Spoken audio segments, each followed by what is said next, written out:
刷个雨刷自带音效。每刷到高点就要叫，怎么换还是吵，让车主好苦恼。你也跟他一样有这样的困扰吗？最近时不时暴雨，开车的时候开雨刷，耳朵也快被吵到爆掉。即便换了雨刷或雨刷条都没用，那到底该怎么做？看完这则就知道。雨刷会抖动发出异音，就是因为摩擦力不平均，主要跟镀膜、雨刷材质相互影响。镀膜来说的话，它本身玻璃的跟雨刷的接触面积会变得比较大。那假设如果说这个时候它玻璃上面如果又存在着我们所谓的油膜的时候呢，那它比较容易造成我们所谓玻璃的高低差。那这个异音就是因为这个高低差所产生的。要是已经镀膜，不只要换雨刷，更要换对材质。橡胶雨刷因为材质较粗硬，容易老化变质，和镀膜摩擦时就容易产生异音。建议换成俗称波水雨刷的细胶雨刷，刷的时候自然形成波水镀膜。如果这样还没用，再上一层除油膜 ，DIY 200油找，前后一比。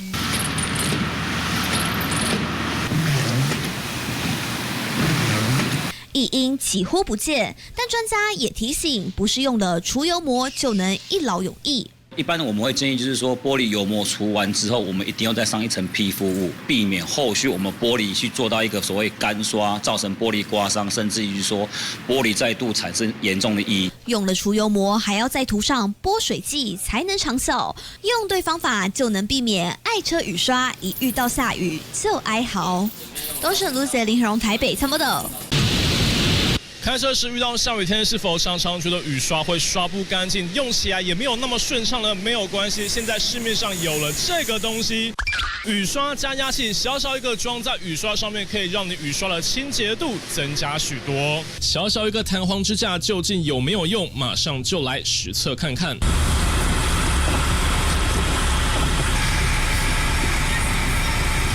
感觉是真的有装有差，雨刷更加贴近玻璃表面，清洁效果自然提升。它就是靠弹簧让雨刷更贴合玻璃表面，那在刷动的时候比较不会有起伏。这搞什么鬼啊！自动洗车机直接把雨刷卷坏，这是过去较常见的加压垫片容易造成的损坏风险，而且是透过迎风气流加压，必须较为高速行驶才有效果。增压器直接加压更有效果，但也不是完全没有缺点。毕竟它是金属的，它扣在雨刷上，那有些雨刷支臂它久了可能会脱落掉漆。那再来就是它下压后，它可能胶条脏污会跟着带动，那有可能会造成玻璃刮伤。汽车清洁业者强调，雨刷刷不干净，主要是因为胶条老化、破损，车窗玻璃本身干不干净更为关键。前车的尾气，它的排气的烟会吸附在你自己的玻璃上，那就会形成油膜，那就是要靠除油膜啦，把表面的脏污去除后，那雨刷就会刷得比较干净。增压器虽不是智商税，但也只是治标不治本。定期更换雨刷胶条，保持车窗玻璃清洁，才能让雨刷发挥良好作用，保障行车安全。东森新闻采访报道。眼前的黑不是黑，你说的白是什么白？就是这雨水滴滴答答，看不清楚前方道路，这时候到底该怎么办？很多人会选择买泼水剂，但是泼水剂到底应该怎么买、怎么用才正确？阴雨绵绵，开车上路最怕雨刷越刷玻璃越雾，这时泼水剂只要喷在玻璃上，遇到雨水冲刷就会像这样咕溜咕溜，水不停留在玻璃上。而泼水剂价格效果也有差，实际测试药剂款单价较高，效果当然比较好，在玻璃上容易形成水珠，像这样一颗颗往下滑。至于喷雾款虽然便宜，但真源性较差，会像水流般大面积滑落。还想要效果更好，有人会选择玻璃涂层，主要是原料使用细氧烷聚合物，不止泼水性佳，还多了防污效果。对比泼水剂使用的是佛素类镀膜，多半药剂附着力低，只要雨刷刷，顶多几天几周就没有效果。它其实像有的人会做水生瓶，就是有点像我们喷洒罐一样，直接喷在布上面，直接擦一擦。那这个只能应急。因此，就时效性来说，全车镀膜能撑最久，当然价格最贵。再来是玻璃涂层，能撑1到3个月。最后泼水剂则是几天到几周。还有很多人用了泼水镀膜后，都反映雨刷会动次动。专家曝光一大关键，第一个就是前期作业的油墨没有处理到非常干净，第二个部分是涂抹的方式它不够均匀，或者是方式不对这样子。要自己 DIY 上玻璃镀膜，当然有 Pebble， 一开始得用美容瓷土将玻璃上的颗粒氧化物去除，再来还得去除油墨，进一步烘干之后，才以横向方式均匀涂抹药剂。北投阴雨绵绵，民众花钱 DIY 镀膜上泼水剂，谨记 SOP 才不会开车上路越开越雾。东森新闻，凯洪泽瑞台北报道。好，观众朋友，我们要插播非常重要的消息。明天星期一，照常来说是要上班上课的，但就在刚刚，因为暴雨不断的关系，高雄市跟台南市宣布明天停班停课。再次提醒大家，高雄市跟台南市在明天礼拜一宣布停班停课。这根本不叫台风假，是暴雨假了。因为其实包含低压带再加上西南风的影响，台南真的是暴雨不断，包含仁德交流道整个周边是淹惨了，雨大到连防水闸门都没有用，民众呢是家里整个淹水淹到没地方坐，只好搬出板凳坐在门口，非常无奈。他们说已经淹2天了，人生真的好苦。正水闸门那几个里边啊。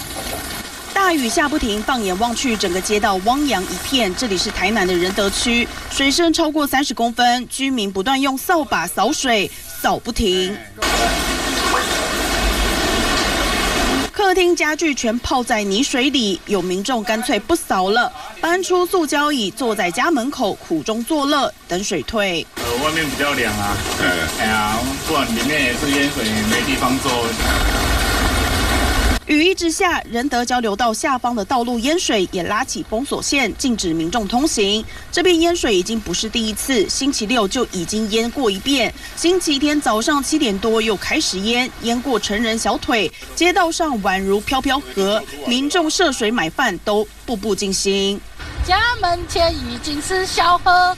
我家门前有小河，居民好无奈，干脆用唱的，因为出门买个饭都好困难。看到呢，在中山路的巷弄这边依然呢是淹水的状况。那你可以看到家家户户其实他们都自备了防水闸门，也有自备抽水机。不过呢，雨水还是这样子淹进家门。民众家门口就算摆了挡水板，水还是不断的淹进来，柜子、家具、床全泡汤。出动了小型的抽水马达，抽了2个小时，不见好转。抽了快2个小时，这里都还有运动，你看。这严重啊！来讲。无法度啊，无奈啦。受到强降雨的影响，地势低洼的仁德不断传出淹水灾情，民众只希望拜托老天爷别再下了，相关单位赶快想办法解决他们的水患之苦。东森新闻黄崇群、张自贤、吴建义、林嘉义在台南报道。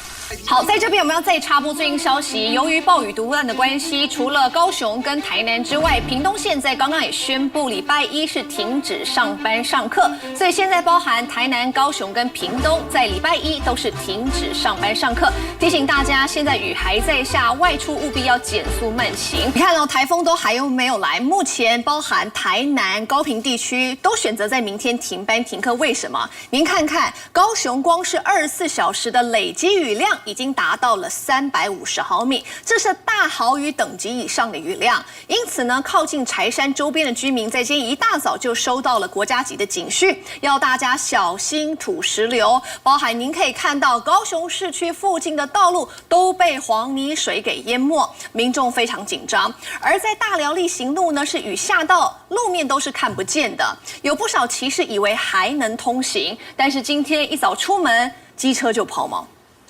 目前这边看起来不是我这边的山的土石流，这边左营这边后面没有，应该是从鼓山前面源头那边过来的。黄澄澄的泥水淹满了街道，还淹进了幼稚园里。但更让民众紧张的是，一早连续收到好几波国家级警讯，要大家小心土石流，呼吁民众做好避难准备。目前都还可以通行，看车辆都还可以通行。这边有已经设禁止区了。另一头的大寮力行路，清晨的大雨让民众一出门发现路怎么都不见了。大寮力行路的巷弄呢，现在积水是已经淹到了成人膝盖的高度，整个看过去呢，就像是一片汪洋，看不清呢哪里是稻田，哪里是柏油路。机车吊掐在水里推不动，摄影记者帮忙推，才终于脱困。民众抱怨以前下雨都还能看到路，之前差不多都淹到多高？小腿吗？对啊，就那个摩托车还可以过啊，没有像这次这样啊。话才说完，又有一名骑士在水中吊掐，眼看吊掐的骑士越来越多，担心发生意外，远警在出入口紧急绑上封锁线，但在鸟松美山路，警方还来不及拉起封锁线，就已经有休旅车冲进淹水区，原来是驾驶不熟路况。根据导航，看到淹水，以为闯得过，不知道当地是下坡，水深几乎快到车顶，车子直接抛锚，还好车上3人由消防队救出。高雄盐埕区大勇路捷运站旁淹水半个轮胎高，旁边的五福路和光荣街也淹水。高雄市24小时累积雨量最高350毫米，已经达到大豪雨等级，民众要特别留意积淹水灾情。东森新闻蔡尚玲、吴国珍、吴建义、林嘉义在高雄的采访报道。从各处的淹水，我们看到什么样的问题？我们现在当地的排水系统是不是已经跟不上极端气候的巨变？那么相关单位有所作为吗？我们实际问到来自高雄大寮的居民，他说从昨天开始就多处淹水，水才刚退，今天上午继续下，然后各地又在淹水了。其中位在昭明里的居民就不断抱怨，他说20多年来是一淹再淹，质疑当地的排水设施根本是大有问题，很老旧，太浅了。早就该全面汰换，但是里长却告诉我们，当地2项的排水改善工程居然流标了7次，怒批水利局完全不知检讨。好，今天水利局也回应了，说已经新增了169万预算，但要等到8月底9月初才会再度开标。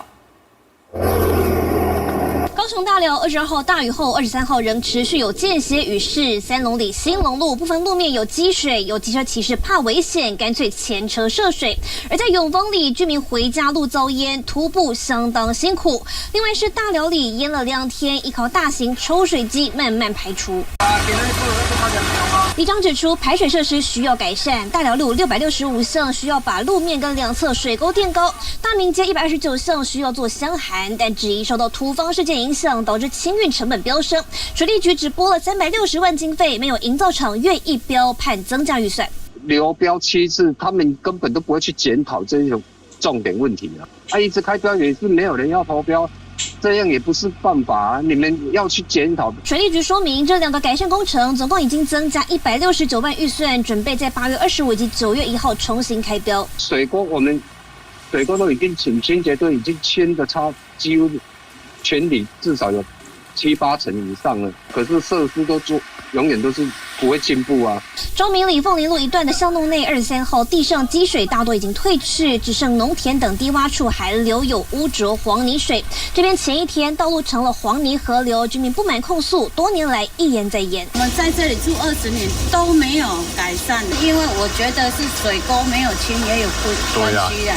有居民抱怨没清水沟，也有居民质疑排水设施老旧，早该做改善工程。他这个排水沟迄拢甲真拢足久啊，差不多民国几年做的，甲真都欠啦，还佫矮啦。大寮区因为地势低洼，多处逢雨必淹，居民对排水设施更是有许多不满，只盼相关单位尽速解决，以提升生活品质。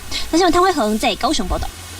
好，其实不仅高雄淹得很惨，今天的台南也是。台南在今天暴雨之下，仁德交流道的周边又淹惨了，整个雨大到连防水闸门都完全没有用。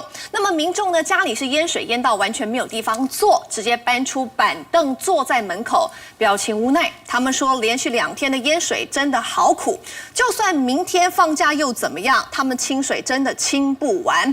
那么今天大家都来问到市长黄伟哲，他就回答：雨过量会淹。这是简单的道理。正是咱们那几个里边啊，大雨下不停，放眼望去，整个街道汪洋一片。这里是台南的仁德区，水深超过30公分，居民不断用扫把扫水，扫不停。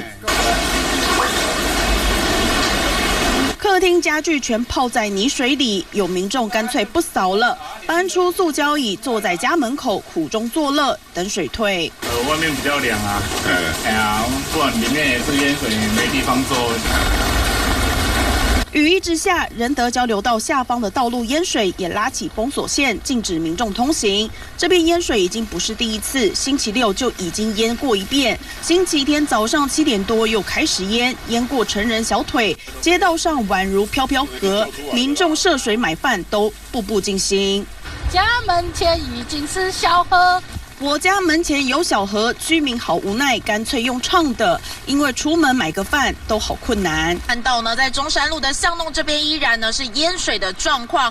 你可以看到家家户户其实他们都自备了防水闸门，也有自备抽水机。不过呢，雨水还是这样子淹进家门。民众家门口就算摆了挡水板，水还是不断的淹进来，柜子、家具、床全泡汤。出动了小型的抽水马达，抽了2个小时，不见好转。